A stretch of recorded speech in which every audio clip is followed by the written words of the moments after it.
What's happening? Will Freeman, RevolutionaryLifestyleDesign.com, coming at you today to talk about how to understand your persona and why it's important. So, to understand your persona, you need to understand the root of the word, which comes from the Greek meaning for actor's mask.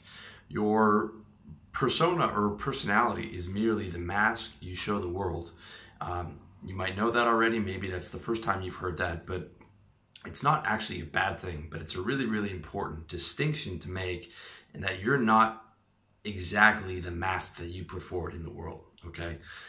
And when you can understand your persona, you can understand how to make it work better for you and therefore live a happier, higher quality of life. It's also very important to be able to understand how different personas interact in the world, and I'm going to sort of break that down for you. But we have to start with the development of the persona. So, okay, we're going to talk about how to understand the persona, starting with the development of the persona, to where the only people without well-formed personas are children and the mentally ill, okay? If you watch a child, you'll see them talk to themselves, you'll see them talk to their invisible friends, you'll see them make weird faces, you'll see them speak in nonsensical languages, you'll see them dance in the street, you'll see them sitting on a chair and fall off 2 seconds later. When a kid does these things, it's cute. When an adult does it, it's mental illness, okay? Because at around age 8, we become more self-aware, and with our parents' insistence, we start to develop these personas in preparation for joining the tribe of humanity, and we stop running around with mud and dirt and sweat all over our faces and thinking that that's just a natural way to do things, okay? So those thoughts we used to randomly blurt out as little children become internalized. They become your inner monologue, and we learn to choose what we present to the world. So at around 8 or 9 is the first time there's a divergence between, you've got your inner monologue and then there's actually what you're saying, okay? And so begins the divide of the inner reality versus the mask that you wear for the world. And as you start to get older, the mask solidifies through what I call shame and acceptance, okay? We learn to mask our feelings and present an image for others. And we learn first from our parents, and then from our peer group through pain and pleasure, okay? Or more accurately, shame and acceptance.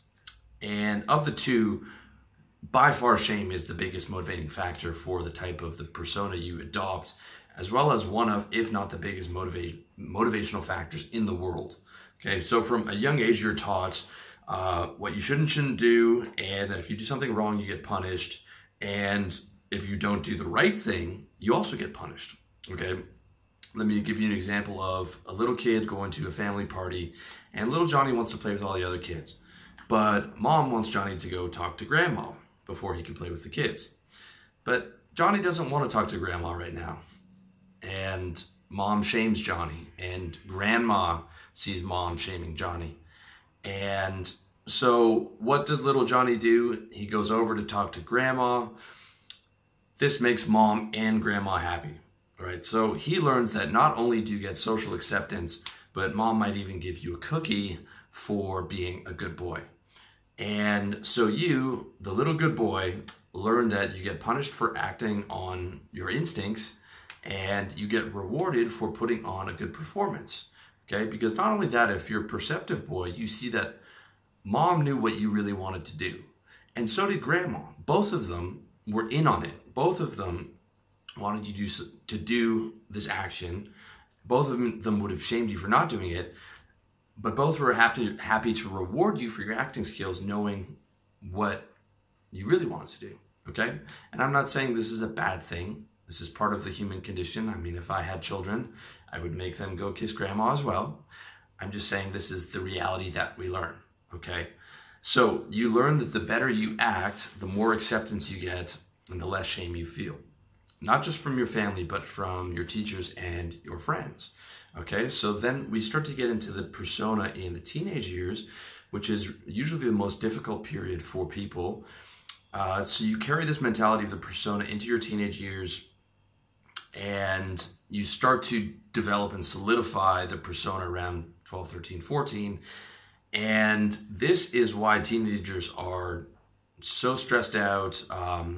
A lot of times they're acting out, a lot of times they're depressed, because it is bringing the not only the creation of the persona, but solidifying it and adapting it and fitting it into the real world when the social hierarchy starts to have a lot more negative consequences for not fitting in.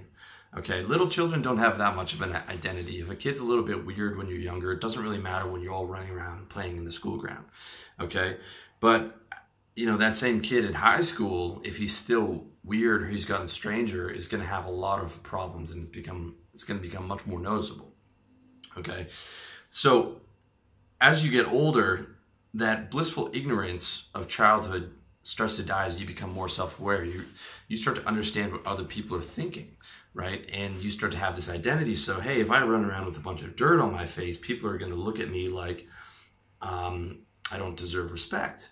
And you start to feel what people are feeling. And then there comes that period of self-awareness where a lot of kids around 12 or 13 will get really shy because they actually are now in the world and they actually can feel what other people are feeling, as opposed to when you're younger, you've got that blissful ignorance of not knowing what anyone's thinking and not caring and not having much of an identity whatsoever. So this makes the teenage years quite difficult for a lot of people. And you see that you need to solidify and protect your identity or else risk being shamed and unaccepted. Being a social outcast in high school is very rough, and it's no coincidence that, you know, pretty much all those high school shooters were kids who weren't fitting in or who were being outcasted or who were being bullied. So what you learn is you learn to conform to your peer group. You can see this in any popular high school crew. They'll be dressed within millimeters of each other and all speaking the same slang. And if I look back at pictures from my high school, man, at one point I had like dyed blonde M&M hair. I had like the baggy khakis and stuff. And there's pictures of us that I look at where we all had like the spiked up hair from Friends. Okay, this was like late 90s. I think I graduated in 99 or 2000. Spiked up hair from Friends and shit, and like the same fucking black vest on, you know, the same everything, like clones, man. And but that's, you know, that's what we had to do to be popular at that level, because the alienation in high school is a rough thing, man. It really is. So you learn that in high school, and then you take the same persona, the same identity, the same image, and you bring that with you into adulthood and eventually into the corporate world. Okay, in the corporate world, you see the same suits, same business casual clothes, the same shoes, the same corporate buzzwords, you know, shifting paradigms, moving the goalposts further, all this kind of bullshit. You know, there's an archetype in every office, and the closer you are to hitting that, the more acceptance you get, okay? And when you're self-aware and you're working in corporate America, it's like watching the theater of the absurd. Me and my buddy Zach, we used to go into work and we used to call it playing dress up for money, because that's how it felt, you know? Because I could just, I'm still the same person inside, but then when I'm speaking to clients, it's work safe will, right? Hey, John, how are you? Good to see you. Great, how are the kids? Excellent. Wow, I can't believe that happened, right?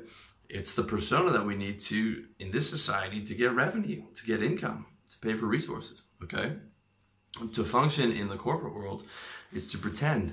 You pretend like you don't have genitals. You pretend not to look at the girls in your office, and they pretend not to look at you. You pretend not to hate your boss, and he pretends to care about you on a personal level.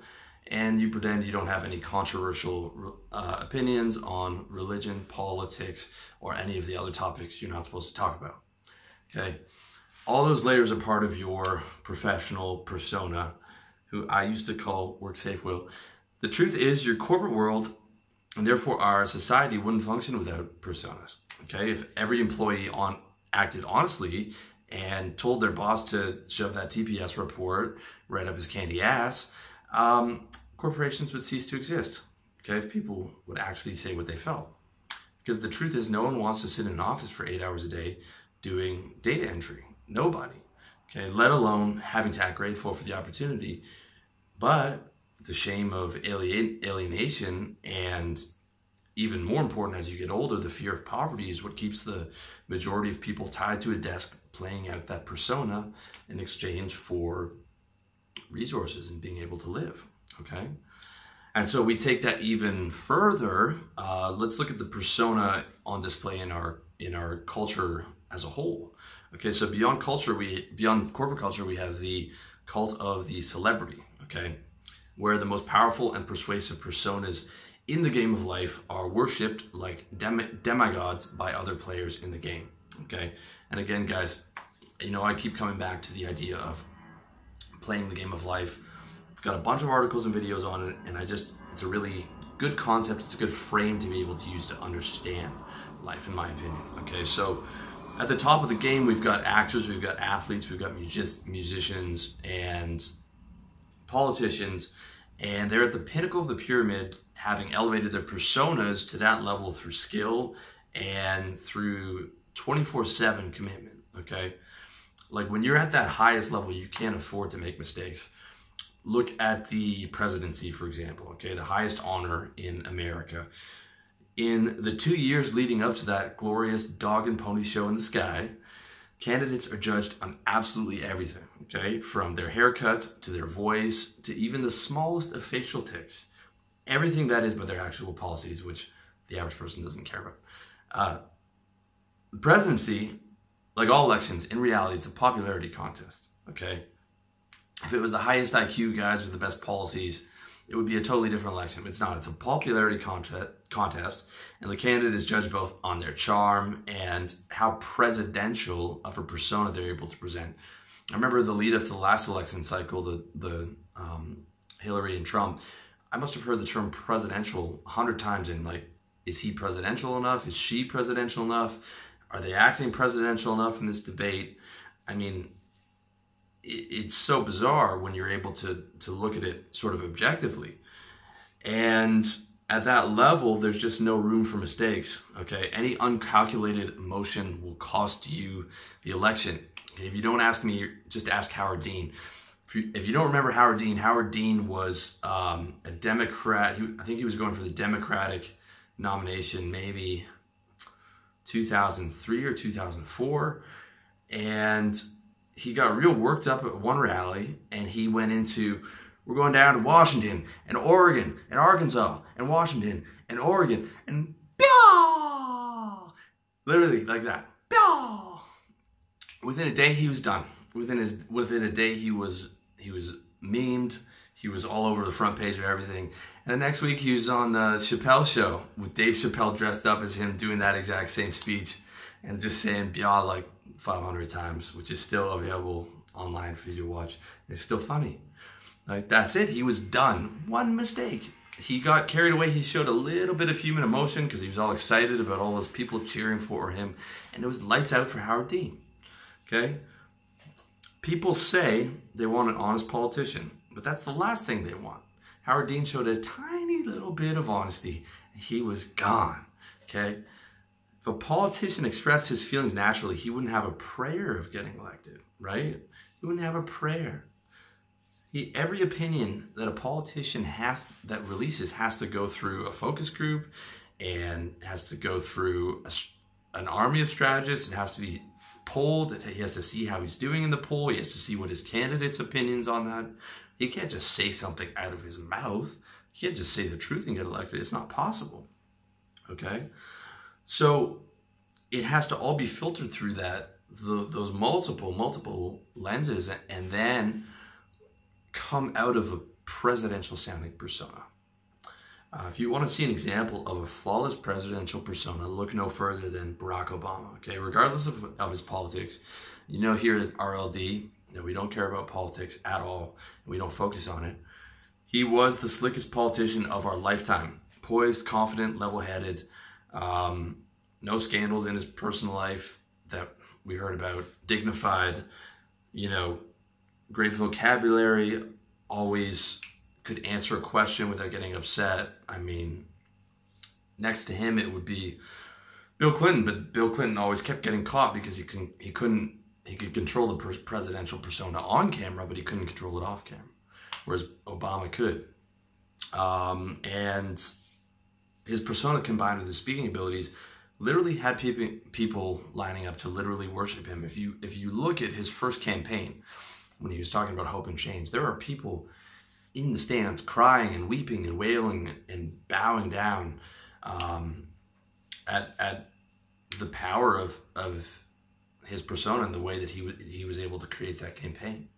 Okay, so that's the idea of the generation of the persona and how we take it into adulthood and how it's on display in our culture.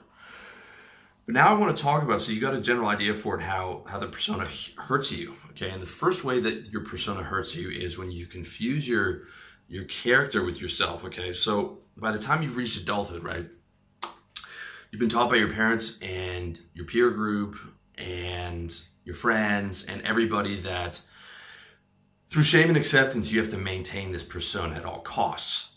And when you take it into the corporate world, it solidifies and you're working at it 40 hours a day. And the risk of slipping now is not just alienation, but it's loss of revenue.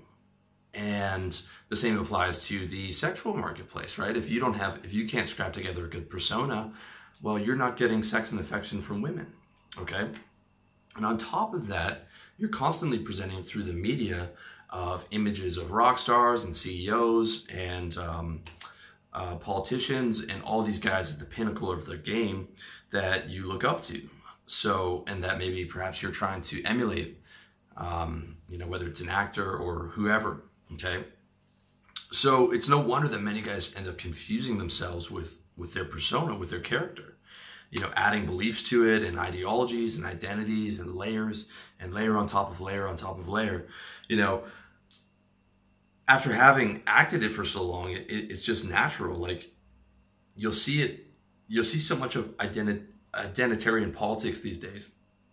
It's part of why I keep telling you guys that you don't need the ideologies, you don't need these identities. You got guys who are identifying as vegan or bodybuilder or vegan bodybuilder or businessman as what they actually are, okay? To the point where I've had a beer with a coworker. You can have a beer with a coworker and he's selling you on his off time for his passion for initiating marketing initiatives, right? That's what he's talking about in his off time, as if he would still be working at Dunder Mifflin, if he wasn't getting paid. Like he's confused himself that's actually what he's most passionate about, that he's talking about it with his off time, right? Instead of admitting that he wouldn't be there if he wasn't getting a paycheck, and that in reality, he'd be rather spending his time with his loved ones or having sex with a hot girl or drinking with his buddies. That's the reality of it, okay? Because the persona takes so much effort to maintain, it's so sensitive to attacks that most guys actually end up less happy in adulthood than they were in childhood, which is so messed up because think about all the work that we put into it. Most guys go through 20 years of school and then they go through university and then it's slugging it out in the corporate world.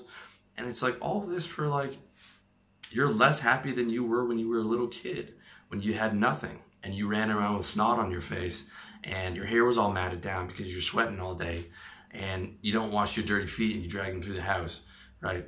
You're happier then, okay? And, it's really messed up, but that's the reality. And even worse than a guy confusing himself with his character is when basically the shameful instincts and emotions that don't fit his persona are denied and repressed, forming what Jung calls the shadow self, okay? And the shadow self is the part of your persona that's not you, or that you say is not you, right? Okay, if you're the corporate family man, if that's your persona, and you've identified with that persona, like you've confused yourself with that character, then you're not supposed to have thoughts like, I want to fuck the shit out of the 19-year-old receptionist at work. Or when you're driving, get the fuck out of my way, learn how to drive, cocksucker. Or I want to crack my keyboard over my punk boss's head every single day, okay? But we have those thoughts, okay? You probably had some of those thoughts. I certainly have. I don't indulge the violent thoughts, but they're definitely there. And I don't try and fuck every good-looking girl I see, but the impulse definitely comes up. If I see a hot girl, my eyes will turn naturally. I'll perk up a little bit. I'll check over there to see what's going on, okay? And at one point, I was ashamed of those thoughts. Now, I accepted my shadow self pretty early, around 14, 15, 16. But at one point, I denied those thoughts, right? I was like, no, I'm a good boy. Those aren't mine. Those are just bad thoughts coming to me. That's not me, okay? They didn't fit my persona. I was a good boy, but those thoughts are as real as all the kind and loving thoughts that I have, okay? They just didn't fit the narrative. Now, of course, I'm not advocating you guys indulge your violent instincts. I'm just bringing this all to your awareness. And trying to create that opening for you and create that space for you to be able to understand it and then to be able to make the persona work for you. And that is what we are going to cover in part 2 of this. Again, you can check out the article over at revolutionarylifestyledesign.com, but stay tuned for part 2, where I'm going to take all this knowledge that you now have about the persona, and I'm going to show you how to create a persona that works for you, as well as how to make your life a lot more fun and enjoyable by using and creating and shaping that persona. So that's it for part 1. Again, stay tuned for part 2 and check out the article over at revolutionarylifestyledesign.com. Wish you all the best in your personal development journey, my man.